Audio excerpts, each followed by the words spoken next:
Berdasarkan penelitian Rosdiana Putri dari Universitas Erlangga terhadap 221 mahasiswa, diketahui bahwa mereka mengalami stres dengan berbagai macam level ketika sedang mengerjakan skripsi.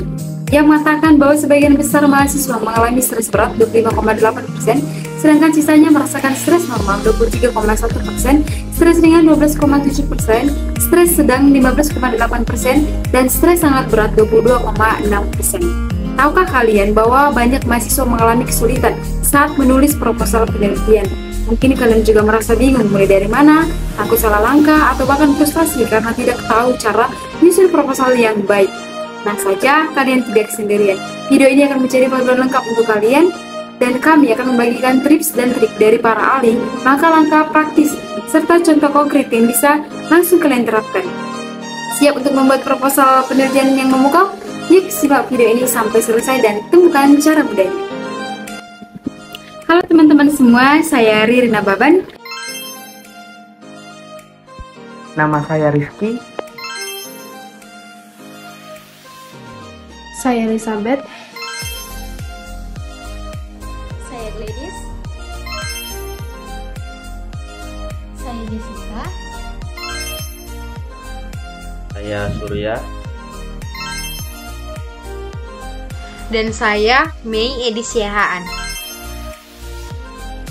Hari ini kami punya sesuatu yang sangat spesial untuk kalian. Di video kali ini kami akan membahas secara mendetail bagaimana cara menulis proposal penelitian yang baik dan benar. Kami telah membagi penjelasan ini menjadi beberapa bagian yang akan disampaikan oleh setiap anggota tim kami. Kalian akan mendapatkan panduan praktis, tips berharga, dan contoh-contoh nyata yang pastinya akan mempermudah proses penulisan kalian. Tahu bahwa penulisan proposal penelitian bisa terasa rumit dan menantang. Tapi jangan khawatir, dengan bantuan video ini kami harap kalian bisa lebih percaya diri dan terarah dalam menyusun proposal penelitian yang memukau. Jadi pastikan kalian menonton hingga akhir, karena setiap bagian akan membawa kalian lebih dekat ke pemahaman yang betul. Yuk langsung saja kita mulai petualangan menulis kita, siapkan catatan kalian, dan mari kita mulai perjalanan ini bersama-sama. Judul penelitian merupakan refleksi awal dari proposal penelitian kita. Sebagai perwakilan utama, judul harus kita buat ringkas namun mengandung inti yang mendalam. Dengan membatasi jumlah kata hingga 14, setiap kata harus kita pilah untuk memberi gambaran masalah, waktu, serta lokasi penelitian secara akurat. Dalam pendekatan piramida terbalik, kita perlu menekankan inti pentingnya, sehingga dapat memikat perhatian pembaca secara instan dan tepat. Berikutnya adalah bagian awal proposal. Bagian ini adalah komponen yang memberikan kesan pertama tentang penelitian kita. Jadi, sangat penting untuk membuatnya sebaik mungkin. Di bagian awal proposal, kita harus mencakup beberapa elemen penting seperti halaman sampul depan, daftar isi, daftar tabel, daftar gambar, daftar lampiran, dan daftar istilah jika ada. Halaman sampul depan harus mencakup judul penelitian, nama lengkap penulis, nomor induk mahasiswa, logo universitas, nama program studi, dan tahun penulisan. Pastikan judul penelitian kalian singkat, namun mencakup esensi dari penelitian. Kemudian, daftar isi harus disusun secara sistematis dan mencerminkan struktur keseluruhan proposal. Hal ini membantu pembaca untuk menemukan bagian-bagian tertentu dengan mudah. Jangan lupa untuk menyertakan nomor halaman yang sesuai. Daftar tabel dan daftar gambar adalah tempat kita mencantumkan semua tabel dan gambar yang digunakan dalam proposal, lengkap dengan nomor dan judulnya. Ini sangat membantu untuk memudahkan pembaca dalam menelusuri data yang kita sajikan. Untuk daftar lampiran, cantumkan semua dokumen tambahan yang mendukung penelitian kalian, seperti kuesioner, hasil wawancara, atau dokumen relevan lainnya. Jika ada istilah-istilah khusus yang digunakan dalam penelitian, buat daftar istilah untuk memudahkan pembaca memahami konteks yang kalian gunakan. Selanjutnya ada pendahuluan. Pendahuluan adalah bagian pertama dan sangat penting dalam proposal penelitian. Pendahuluan berfungsi untuk memberikan gambaran tentang apa yang akan kita teliti dan mengapa hal tersebut penting. Yuk kita lihat. Yang pertama, kita punya latar belakang. Di sini, kita menjelaskan masalah penelitian kita. Seperti apa yang menjadi masalah, kenapa penting dan perlu diteliti. Latar belakang ini harus didukung oleh fenomena atau data yang jelas, menunjukkan bahwa ada masalah nyata yang perlu diselidiki. Misalnya, bisa ada kesenjangan antara teori dan praktis. Yang kedua, ada rumusan masalah. Di bagian ini adalah formulasi dari masalah yang kita sebutkan di latar belakang. Rumusan masalah ini harus jelas, dan biasanya disajikan dalam bentuk kalimat pertanyaan. Seperti apa pertanyaan penelitian yang ingin kita jawab. Yang ketiga, tujuan penelitian. Pada tujuan penelitian, kita menyebutkan apa yang ingin dicapai melalui penelitian kita. Tujuan ini harus selaras dengan rumusan masalah dan dinyatakan secara jelas dan tegas. Jadi, kita perlu tahu apa hasil akhir yang kita harapkan dari penelitian ini. Lalu yang terakhir, terdapat manfaat penelitian. Pada bagian ini, kita menjelaskan manfaat apa yang bisa diperoleh dari penelitian kita. Manfaat ini bisa berupa kontribusi pada ilmu pengetahuan, aplikasi yang berguna bagi masyarakat, atau pengembangan ilmu pengetahuan yang bisa digunakan oleh ilmuwan lain. Saya akan menjelaskan tinjauan pustaka dalam proposal penelitian kita.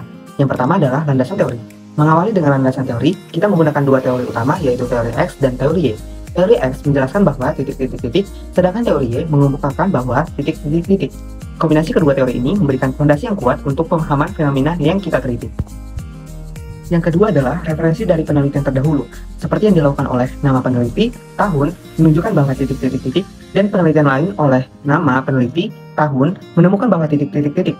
Temuan-temuan ini memberikan gambaran yang komprehensif tentang perkembangan pengetahuan dan riset terkait topik ini. Yang ketiga adalah kerangka konseptual. Kerangka konseptual dari penelitian ini menggambarkan hubungan antara tiga variabel utama, variabel X, variabel Y, dan variabel Z. Variabel X berperan sebagai variabel independen yang diyakini mempengaruhi variabel Y. Sementara variabel Z berperan sebagai variabel mediasi yang menghubungkan variabel X dan Y. Dan yang terakhir adalah hipotesis penelitian. Berdasarkan kerangka konseptual tersebut, hipotesis penelitian yang diajukan adalah terdapat hubungan positif antara variabel X dan variabel Y, dan variabel Z memperkuat hubungan antara variabel X dan variabel Y sebagai variabel mediasi. Bab 3 ini, metode penelitian adalah bagian penting yang menjelaskan cara penelitian dilakukan. Dalam metode penelitian ini ada dua jenis data yang bisa digunakan, yaitu data primer dan juga data sekunder. Metode penelitian ini terdiri dari jenis penelitian, di mana peneliti harus tahu terlebih dahulu jenis penelitian apa yang akan dipakai. Kedua, tempat dan waktu penelitian atau ruang lingkup penelitian juga harus ditentukan. Ketiga, populasi dan sampel penelitian atau jenis variabel penelitian juga harus dijelaskan. Keempat, yaitu teknik pengumpulan data, menjelaskan metode pengumpulan data yang akan dipakai. Kelima, definisi operasional, yaitu memberikan definisi operasional untuk setiap variabel yang akan diteliti supaya variabel itu bisa diukur dengan jelas dan juga konsisten. Dan terakhir, yaitu teknik analisis data, menjelaskan metode analisis data yang akan dipakai untuk mengolah dan menganalisis data yang sudah dikumpulkan. Sekarang kita akan masuk ke bagian akhir dari penulisan proposal penelitian. Bagian ini juga sangat penting karena akan membantu kita dalam menyelesaikan proposal dengan baik. Di sini kita akan menemukan beberapa poin penting yang akan membuat proposal kita semakin berkualitas. Bagian akhir proposal penelitian terdiri dari yang pertama, daftar pustaka. Di daftar pustaka kita masukkan semua sumber yang kita gunakan dalam proposal. Ada beberapa hal yang perlu kita perhatikan dalam penulisan daftar pustaka, yaitu pengaturan spasi. Spasi antar baris dalam setiap referensi itu 1 spasi saja, sedangkan spasi antar referensi direnggangkan, yaitu sekitar 1,5 spasi. Selain itu, baris kedua dari setiap referensi direnggangkan ke dalam sekitar 5 karakter. Berikutnya ada format penulisan. Untuk format penulisan, pastikan kita ikuti format gaya APA. Ya, daftar pustaka yang diurutkan secara alfabetis berdasarkan nama belakang penulis atau judul jika tidak ada penulis. Terakhir, nama depan penulis disingkat jadi inisial. Yang kedua, ada daftar lampiran. Sekarang kita masuk ke bagian daftar lampiran yang bisa bikin proposal kita semakin berkualitas. Ini penting banget karena bisa bantu kita kasih bukti pendukung dan penjelasan tambahan tanpa bikin teks utama jadi berat. Ada beberapa aturan yang perlu diperhatikan dalam menyusun daftar lampiran. Jadi simak baik-baik ya. Yang pertama, penyusunan. Pertama, urutkan lampiran sesuai dengan kemunculannya dalam laporan. Jangan lupa setiap lampiran harus punya nomor dan judul yang jelas agar gampang dikenal. Berikutnya ada isi lampiran. Lampiran bisa berisi berbagai macam hal, seperti data tambahan, tabel, gambar, atau info lain yang mendukung penelitian. Namun, pastikan semua lampiran cocok dengan isi laporan dan bikin pembaca lebih paham dengan penelitian kita. Selanjutnya adalah pelaksanaan seminar proposal. Setelah mahasiswa menetapkan judul proposal, mereka harus menyelesaikan draft proposal dalam waktu 2 minggu. Kemudian, setelah draft selesai, mereka harus mengunggahnya untuk persiapan seminar proposal. Setelah mengunggahnya, seminar proposal harus dijadwalkan minimal 1 minggu setelah itu. Sebelum seminar, mahasiswa harus menyerahkan draft proposal dan surat undangan kepada dosen pembimbing dan penguji, paling lambat 2 hari sebelum acara. Penting untuk dicatat bahwa meskipun salah satu penguji berhalangan hadir, seminar akan tetap berlangsung, namun akan dibatalkan jika kedua penguji tidak hadir.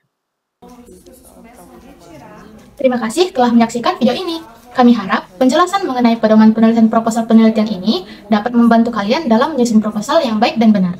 Jangan lupa untuk selalu mengikuti pedoman yang telah ditentukan oleh program studi dan berusaha untuk menyajikan setiap bagian dengan sebaik mungkin.